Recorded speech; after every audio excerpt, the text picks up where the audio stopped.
میں طلاق لے کر جب اپنے گھر واپس آئی تو میرے باپ کو مجھ سے نفرت ہو گئی، حالانکہ میرا کوئی قصور نہیں تھا۔ میرا دامن صاف تھا، مگر ابا کی نظروں میں نے جیسے کوئی سنگین جرم کیا ہو۔ جب بھی وہ میری طرف دیکھتے ان کی آنکھوں میں شدید غصہ اور نفرت ہوتی تھی۔ وہ غصہ میری روح کو چھلنی کر جاتا تھا، میرا دل ٹوٹ کر کرچی کرچی ہو جاتا تھا۔ ایک دن ایک سبزی والے کا میرے لیے رشتہ آیا۔ میں کچن کی اوٹ میں کھڑی تھی جب میں نے ابا کو اماں سے کچھ کہتے ہوئے سنا۔ وہ باتیں سن کر میرے پیروں تلے سے زمین نکل گئی۔ میرے ذہن میں بس ایک ہی سوال گردش کرنے لگا، کیا یہ میرا سگا باپ ہے؟ کیا میں اس کی سگی بیٹی ہوں؟ میرا نام ضروا ہے۔ میری کہانی کی تلخی اس دن سے شروع ہوئی تھی جب میں 3 بہنوں کے بعد پیدا ہوئی تھی۔ مجھ سے 3 بہنیں بڑی تھیں اور سب سے بڑی بدقسمتی تو یہ تھی کہ میرے ماں باپ کو اس بار بیٹے کی امید تھی اور میں بیٹی بن کر آ گئی تھی۔ میرے پیدا ہوتے ہی گھر کی فضا سوگوار ہو گئی تھی، جیسے کوئی بہت بڑی آفات پڑ گئی ہو۔ گھر کے بڑوں کے چہرے لٹک گئے تھے اور مبارکباد دینے والوں کے لہجے میں بھی ایک عجیب سی ہمدردی جھلکتی تھی، جو مجھے بن دیکھے ہی مجرم قرار دے رہی تھی۔ اور دوسری بدقسمتی یہ تھی کہ میں رنگ کی کالی تھی، خوبصورت نہیں تھی۔ میری دوسری 3 بہنیں بہت خوبصورت تھیں، گورے رنگ اور تیکھے نین و نقش نگار والی، جیسے قدرت نے انہیں سارا حسن انہی پر لٹا دیا ہو۔ جب وہ تینوں ایک ساتھ بیٹھتی تو دیکھنے والوں کی نظریں ان کے چہروں سے نہیں ہٹتی تھیں اور میں ان کے درمیان کسی سیاہ پرچھائی کی طرح، کسی بدصورت دھبے کی طرح لگتی تھی۔ جیسے جیسے میں نے ہوش سنبھالا، میں بڑی ہوتی گئی، میں نے محسوس کیا کہ اس گھر میں محبت کی تقسیم بہت ہی غیر منصفانہ تھی۔ میں نے دیکھا کہ میری دادی ان تینوں سے بہت پیار کرتی تھی اور مجھ سے بالکل بھی پیار نہیں کرتی تھی۔ میں اگر ان کے پاس بیٹھنے یا ان کا ہاتھ تھامنے کی کوشش بھی کرتی تو وہ مجھے جھڑک دیتی تھی، جیسے میرا لمس انہیں ناپاک کر دے گا۔ مجھے یہ دیکھ کر بہت دکھ ہوتا تھا۔ مجھے یاد ہے ایک بار عید کے موقع پر ہم چاروں کے لیے کپڑے لائے گئے تھے۔ ابا لے کر آئے میری بہنوں کے لیے سرخ، سبز اور سنہری رنگ کے ریشمی جوڑے، جو ان کے گورے رنگ پر بجلی کی طرح چمک رہے تھے۔ لیکن جب میں نے اپنا جوڑا دیکھا تو وہ ایک مٹیالے رنگ کا سادہ سا سوٹ تھا۔ میں نے حسرت بھری نظروں سے دادی کی طرف دیکھا۔ دادی شاید میری وہ اداسی بھانپ لے گی، لیکن انہوں نے مجھے دیکھا اور دیکھ کر منہ پھیر لیا اور نفرت سے بولی، اس کالی کو کیوں سجا دیا ہے؟ یہ تو اور بھی بدصورت لگ رہی ہے۔ اتنے مہنگے کپڑے اور اس کے رنگ نے ضائع کر دیے، اس پر ذرا جچ نہیں رہے۔ اس پر تو یہی مٹیالہ رنگ جچتا ہے تاکہ اس کی سیاہی کچھ تو چھپ سکے۔ گھر میں اکثر غصے میں کوئی بات بھی ہوتی یا کوئی چیز ٹوٹ جاتی، جیسے بچے اکثر کھیل کود میں نادانی سے چیزیں توڑ دیتے ہیں، تو دادی کا سارا نزلہ صرف اور صرف مجھ پر گرتا تھا۔ اگر میری بہن کسی بہن سے قیمتی کراکری بھی ٹوٹ جاتی تو دادی کہتی، صدقہ ہوا، جان بچی۔ لیکن اگر مجھ سے پانی کا گلاس بھی چھوٹ جاتا تو وہ چیخ پڑتی، اور ان کے وہ الفاظ زہر میں بجھے ہوئے ہوتے تھے جو میری روح کو بھی چھلنی کر دیتے تھے۔ یہ کیا کالے پیروں والی آ گئی ہے، اس کو کتنی بار کہا ہے صبح صبح میری نظروں کے سامنے مت آیا کرو، میرا دن اچھا نہیں گزرتا۔ پتہ نہیں یہ کس کی نحوست اپنے ساتھ لائی ہے، اس کی صورت دیکھتے ہی دل بجھ جاتا ہے۔ دادی کی یہ باتیں سن کر میرا ننھا سا کلیجہ کٹ جاتا تھا۔ تب مجھے ان باتوں کی اچھے سے سمجھ آنے لگی تھی۔ میں اکثر چھپ کر آئینے کے سامنے کھڑی ہو جاتی تھی اور اپنی آنکھوں میں آنسو بھر کر اپنا چہرہ دیکھتی۔ میں سوچتی، یا اللہ، میرا کیا قصور ہے؟ کیا یہ رنگ، یہ صورت میں نے خود مانگی تھی؟ صبح سویرے جب گھر کے سب لوگ ناشتے کی میز پر جمع ہوتے تو دادی مجھے دیکھ کر بد دعائیں دینے لگتی یا بلند آواز میں اللہ سے گلے کرنے لگتی، جس کی وجہ سے میں نے رفتہ رفتہ صبح کا ناشتہ کرنا چھوڑ دیا تھا، تاکہ ان کی نظر مجھ پر پڑے ہی نہ اور ان کا دن خراب ہونے سے بچ جائے۔ میں باورچی خانے کے ایک تاریک کونے میں بیٹھ کر رات کی بچی ہوئی سوکھی روٹی پانی کے ساتھ نگل لیتی تھی۔ ایسی چیزیں میری ماں کو بھی نظر نہیں آتی تھیں، مگر گھر کے کسی فرد نے، یہاں تک کہ میرے ماں باپ نے بھی یہ نہیں پوچھا تھا کہ ذروا تم نے سب کے ساتھ بیٹھ کر ناشتہ کیوں نہیں کیا۔ پتہ نہیں اماں بھی مجھ سے پیار کرتی تھی یا نہیں۔ مجھے اکثر ایسا لگتا تھا جیسے میری ماں کے دل میں بھی میرے لیے کوئی جگہ نہیں ہے، کیونکہ انہوں نے کبھی بھی میرے سر پر وہ شفقت بھرا ہاتھ نہیں رکھا تھا، نہیں پھیرا تھا جس کے لیے میں تڑپتی رہتی تھی۔ میں دیکھتی تھی کہ وہ میری بہنوں کی چٹیاں بناتی تھی، ان کے ماتھے چومتی تھی، مگر جب میری باری آتی تھی تو وہ ایک سرد موہری اوڑھ لیتی تھی اور خاموش ہو جاتی تھی۔ ہاں، میری کوئی مادی ضرورت ہوتی جیسے اسکول کا بستہ یا نئے جوتے تو وہ میری بنا کہے پوری ہو جاتی تھی، مجھے کہنا نہیں پڑتا تھا۔ لیکن وہ ممتا کا لمس اور وہ احساس جو ایک بیٹی کی ڈھال ہوتا ہے، وہ مجھے کبھی نصیب نہیں ہوا۔ ان کا رویہ میرے لیے ایک گہری پہیلی جیسا تھا، ایسا لگتا تھا جیسے وہ صرف ایک بوجھ اتار رہی ہیں، اپنی ممتا کا حق ادا نہیں کر رہی۔ ان کی آنکھوں میں میرے لیے ہمیشہ ایسی بیزاری ہوتی تھی جو مجھے جیتے جی مار دیتی تھی۔ جب دادی اکثر مجھے سب کے سامنے ذلیل کرتی، میرے کالے رنگ پر طنز کے نشتر چلاتی، تو میں تڑپ کر روتی ہوئی اپنی ماں کی طرف دیکھتی تھی کہ شاید میری ماں میری بات کا احساس کرے گی اور میری طرف دیکھے گی محبت سے۔ میری معصوم آنکھیں فریاد کرتی تھیں کہ شاید میری ماں اب بولے گی، شاید وہ دادی سے کہے گی کہ اماں بس کریں، یہ میری بیٹی ہے، اسے کیوں جیتے جی مار رہی ہیں۔ میں امید کرتی تھی کہ وہ آگے بڑھ کر مجھے اپنے آنچل میں چھپا لے گی اور میرے سر پر ہاتھ رکھ کر میری بے عزتی کا مداوع کرے گی، لیکن میری ماں بس خاموش رہتی تھی۔ وہ مٹی کی مورت بنی اپنا کام کرتی رہتی تھی، جیسے اس کے سامنے میں کوئی وجود تڑپ ہی نہ رہا ہو۔ ان کی وہ پراسرار خاموشی مجھے دادی کے طعنوں سے زیادہ اذیت دیتی تھی۔ ایسا لگتا تھا جیسے وہ بھی دادی کے ہر لفظ سے متفق ہیں اور مجھے اپنا کہنے میں انہیں شرمندگی محسوس ہوتی ہے۔ بچپن کے وہ سال کسی قید تنہائی کی طرح گزرے تھے۔ میری بہنیں اسکول میں سہیلیوں کے ساتھ ہنستی کھیلتی، گھر آ کر قصے سناتی، مگر میں ہمیشہ ایک کونے میں دبکی رہتی۔ مجھے ہر لمحہ یہ احساس دلایا جاتا کہ میرا ہونا اس گھر میں، اس خاندان کے لیے ایک داغ ہے۔ جب بھی کوئی دور کا رشتہ دار یا مہمان گھر آتا تو دادی میری خوبصورت بہنوں کو بنا سنوار کر ان کے سامنے بھیجتی تھی اور مجھے سختی سے حکم دیتی تھی کہ تم کچن سے باہر قدم بھی مت نکالنا اور کہیں تمہاری صورت دیکھ کر مہمان بدک نہ جائیں۔ ایک بار تو حد ہی ہو گئی، ایک عزیز کی شادی تھی، سب تیار ہو رہے تھے، مگر مجھے گھر پر اکیلا چھوڑ دیا گیا صرف اس لیے کہ میری دادی کا کہنا تھا کہ اس کی منحوس رنگت دیکھ کر لوگ سوال کریں گے کہ یہ کس کی اولاد ہے، یہ کس پر چلی گئی ہے۔ میں بند کمرے میں اکیلی بیٹھی اپنی قسمت کو کوستی رہی، یہ سوچتی رہی کہ کیا میرا وجود واقعی اتنا ناپسندیدہ ہے۔ جیسے جیسے میں بڑی ہوتی گئی، یہ احساس محرومی میرے اندر ایک گہرے زخم کی صورت اختیار کرتا گیا۔ ابا کا رویہ میرے ساتھ ہمیشہ ایک اجنبی جیسا رہا تھا۔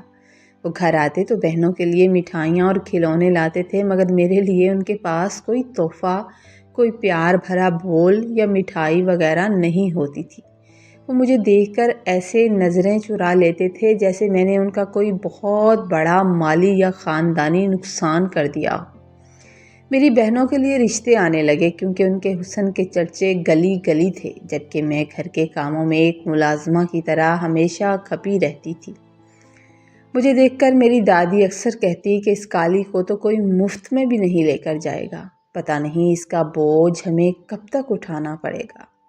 ایسی باتیں میرا دل زخمی کرنے کے لیے کافی تھیں۔ وقت کی دھول جمتی رہی، مگر میرے اپنوں کے دلوں میں میرے لیے پیدا ہونے والی نفرت کبھی کم نہ ہوئی۔ میں نے خاموشی سے ہر دکھ سہنا سیکھ لیا، اس امید پر کہ شاید کوئی مجھے ایک دن ویسے ہی قبول کرے گا جیسی میں ہوں۔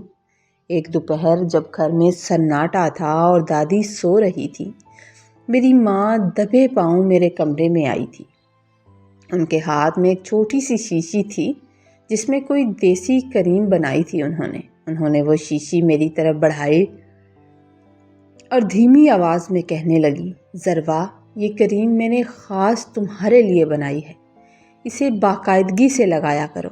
اب تمہاری تینوں بڑی بہنوں کی شادیاں ہو گئی ہیں، ان کے گھر بس گئے ہیں، تو اب ہمیں تمہارا بھی فرض پورا کرنا ہے۔ یہ کہتے ہوئے میری ماں کی آنکھیں جھکی ہوئی تھی اور وہ مجھ سے نظریں نہیں ملا پا رہی تھی۔ میں حیرت سے اپنی ماں کے چہرے کی طرف دیکھ رہی تھی، کیونکہ برسوں میں یہ پہلا موقع تھا جب انہوں نے مجھ سے اس طرح بات کی تھی۔ انہوں نے ایک ٹھنڈی آہ بھری اور میری ٹھوڑی پکڑ کر میرا چہرہ اوپر اٹھایا۔ بیٹی، اپنا خیال رکھا کرو، کیونکہ آج کل کے زمانے میں لڑکے صرف خوبصورت لڑکیوں کو پسند کرتے ہیں۔ تم میری بیٹی ہو، میں تمہاری ماں ہوں، میں نہیں چاہتی کہ کوئی بھی تمہیں آ کر دیکھے اور صرف تمہارے رنگ کی وجہ سے تمہیں ریجیکٹ کر کے چلا جائے۔ جب کوئی تمہیں ناپسند کرتا ہے تو مجھے تکلیف ہوتی ہے، میرا کلیجہ کٹ جاتا ہے، مگر میں مجبور ہوں، میں کچھ کہہ نہیں سکتی۔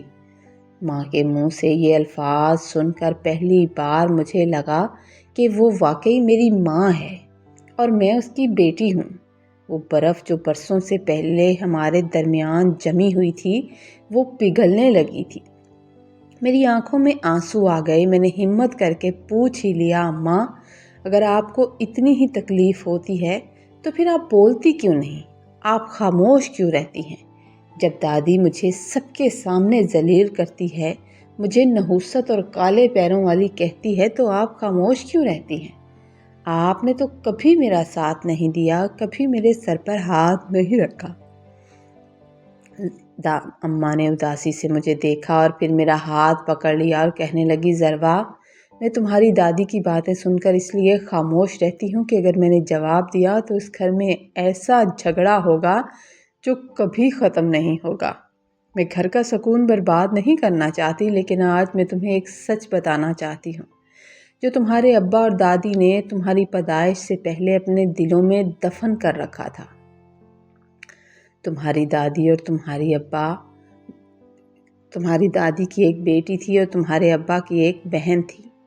میں سانس روکے ان کی بات سن رہی تھی۔ اماں نے ایک لمبا سانس لیا اور کہنا شروع کیا، تمہارے باپ تم سے اس لیے کھچا کھچا رہتا ہے، تم سے اس لیے نفرت کرتے ہیں کیونکہ تمہاری ایک پھپھو تھی، تمہارے ابا کی اکلوتی اور لاڈلی بہن تھی۔ اس کی شکل و صورت، اس کے نین نقش اور یہاں تک کہ اس کا سانولا رنگ بھی بالکل تمہارے جیسا تھا۔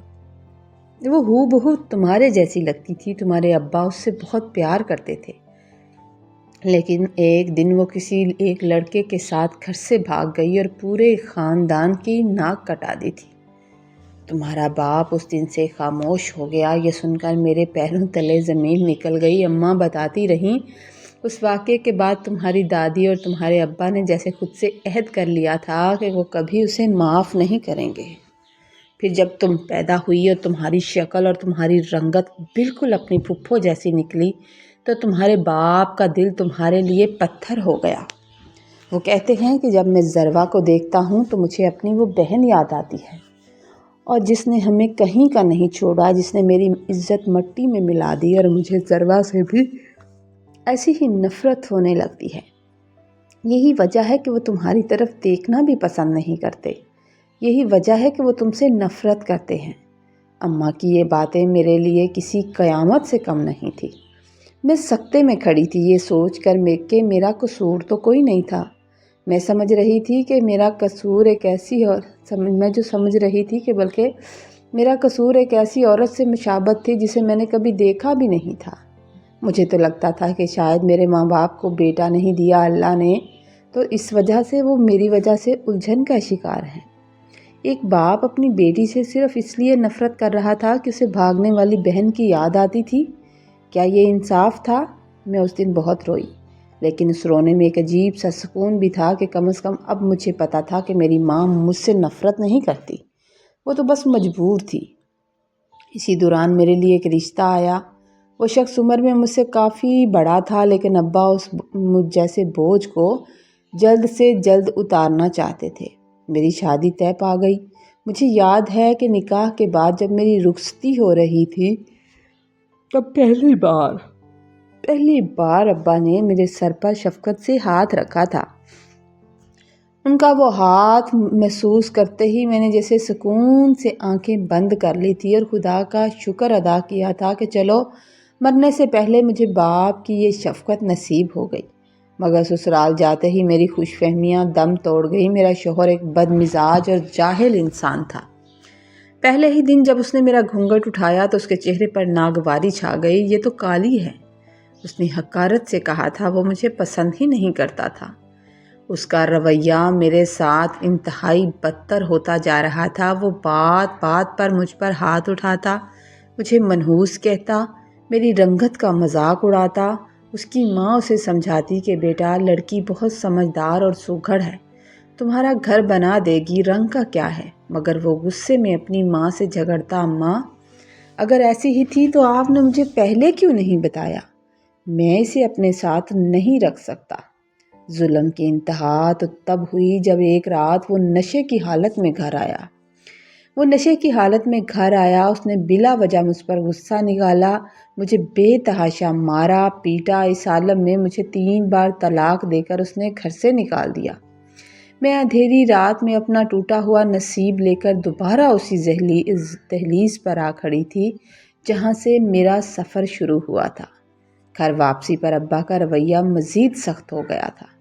ایک دن میں کچن میں کھڑی تھی جب باہر سے کسی سبزی والے کی آواز آئی۔ تبھی مجھے کمرے سے ابا کی آواز سنائی دی جو میری ماں سے کہہ رہے تھے، اگر یہ سبزی والا بھی اسے رکھ لینا تو میں خدا کا شکر ادا کروں گا۔ ایک رشتہ آیا ہے، لڑکا سبزی بیچتا ہے، اس کی پہلی بیوی فوت ہو چکی ہے اور ایک چھوٹی سی بیٹی بھی ہے۔ میں بس چاہتا ہوں کہ جیسے تیسے میں اس کو رخصت کر دوں، میرے دل پر یہ بوجھ ہے۔ یہ باتیں سن کر میرا دل خون کے آنسو رونے لگا۔ ابا نے اس رشتہ کروانے والے کو بلایا اور بہت سی سادگی سے میرا نکاح کر دیا گیا اسی سبزی والے سے۔ اس کا نام ارسلان تھا۔ نکاح کے بعد جب میں اس کے چھوٹے سے گھر میں پہنچی تو میری حیرت کی انتہا نہ رہی۔ ارسلان ایک نہایت نیک اور نفیس انسان تھا۔ اس نے مجھے وہ عزت دی جس کے لیے میں بچپن سے تڑپ رہی تھی۔ اس کی چھوٹی بیٹی مجھے دیکھتے ہی ماں کہنے لگی تو میرا دل بھر آیا۔ میں نے اس بچی کو اپنی صحیح بیٹی کی طرح پالا اور جی جان سے ارسلان کا ساتھ دینے لگی۔ میں ہر لمحہ اللہ کا شکر ادا کرتی کہ پہلی بار کسی نے مجھے میرے رنگ کی وجہ سے نہیں بلکہ میری سیرت کی وجہ سے مجھے عزت دی تھی۔ وہ سچ میں بہت نیک انسان تھا۔ میں اللہ کا شکر ادا کرتے نہیں تھکتی تھی۔ وقت بدلا اور اللہ نے مجھے ایک خوبصورت بیٹے سے نوازا۔ دوسری طرف میرے ابا بیمار رہنے لگے اور دادی کا بھی انتقال ہو گیا۔ میری تینوں خوبصورت بہنیں اپنے اپنے گھروں میں اس قدر مصروف تھیں کہ انہیں اپنے بوڑھے والدین کی خبر لینے کی بھی توفیق نہیں تھی۔ میں اپنے شوہر کی اجازت سے روز اماں اور ابا کی خدمت کے لیے جاتی۔ ارسلان اتنا اچھا انسان تھا کہ وہ مجھے کبھی نہیں روکتا تھا، بلکہ وہ خود بھی ان کا خیال رکھتا تھا۔ اب جب میں ابا کے پاؤں دباتی یا اماں کو اپنے ہاتھوں سے کھانا کھلاتی تو ان کی آنکھوں میں میرے لیے ندامت اور شرمندگی کے آنسو ہوتے تھے۔ ابا مجھے گلے لگا کر روتے اور ڈھیروں دعائیں دیتے اور وہ کہتے کہ بیٹی ہم نے تجھے پہچاننے میں دیر کر دی، اصل حسن تو تیرے اخلاق میں تھا۔ اب مجھے ان کی محبت کی ضرورت تو تھی لیکن وقت بہت گزر چکا تھا۔ ان دعاؤں کا یہ اثر ہوا کہ اللہ نے ارسلان کے کام میں ایسی برکت ڈالی کہ ہمارے حالات بہتر سے بہتر ہوتے گئے۔ ہم نے ایک بڑا اور خوبصورت سا گھر بنا لیا، اللہ کے فضل سے ایک چھوٹی سی گاڑی لے لی۔ آج اللہ کی فضل سے میرے حالات میرے ان 3 بہنوں سے کہیں زیادہ اچھے اور مستحکم ہیں۔ اللہ نے میرا نصیب اتنا پیارا بنا دیا کہ آج مجھے اپنے ماں باپ کی محبت اور دعا بھی مل گئی ہے جس کی میں نے کبھی تمنا کی تھی۔ سچ ہے کہ اللہ کسی صابر روح کو رائیگاں نہیں جانے دیتا۔ مجھ سے زیادہ خوش نصیب اب اس دنیا میں کوئی نہیں تھا۔ اس کہانی سے ہمیں یہ سبق حاصل ہوتا ہے کہ انسان کی اصل خوبصورتی اس کے رنگ یا ظاہری نقش و نگار میں نہیں ہوتی، بلکہ اس کی سیرت، اس کے اخلاق اور صبر میں پوشیدہ ہوتی ہے۔ کسی کو اس کی شکل کی بنیاد پر حقیر سمجھنا دراصل قدرت کی تخلیق پر اعتراض کرنا ہے۔ جبکہ اللہ تعالیٰ صبر کرنے والوں کو کبھی تنہا نہیں چھوڑتا اور ان کا نصیب ایسا بدلتا ہے کہ دنیا حیران رہ جاتی ہے۔ یہ کہانی ہمیں سبق دیتی ہے کہ والدین کو اولاد میں فرق نہیں کرنا چاہیے، کیونکہ اکثر وہی اولاد آزمائش کے وقت سہارا بنتی ہے جسے زندگی بھر نظر انداز کیا گیا ہو۔ آخر کار فتح سچی سیرت اور پاکیزہ دل کی ہوتی ہے جو ظاہری حسن پر ہمیشہ بھاری رہتی ہے۔ کہانی اچھی لگے تو لائک کیجیے گا، کامنٹ میں اپنی رائے کا اظہار کیجیے گا۔ چینل پر نئے ہیں تو پلیز چینل کو سبسکرائب کیجیے گا تاکہ ہماری ہر آنے والی سٹوری آپ تک پہنچے۔ دعاؤں میں یاد رکھیے، ہمیں آپ سب کی دعاؤں کی بہت ضرورت ہے۔ اللہ تعالیٰ آپ کو خوش رکھے۔ اب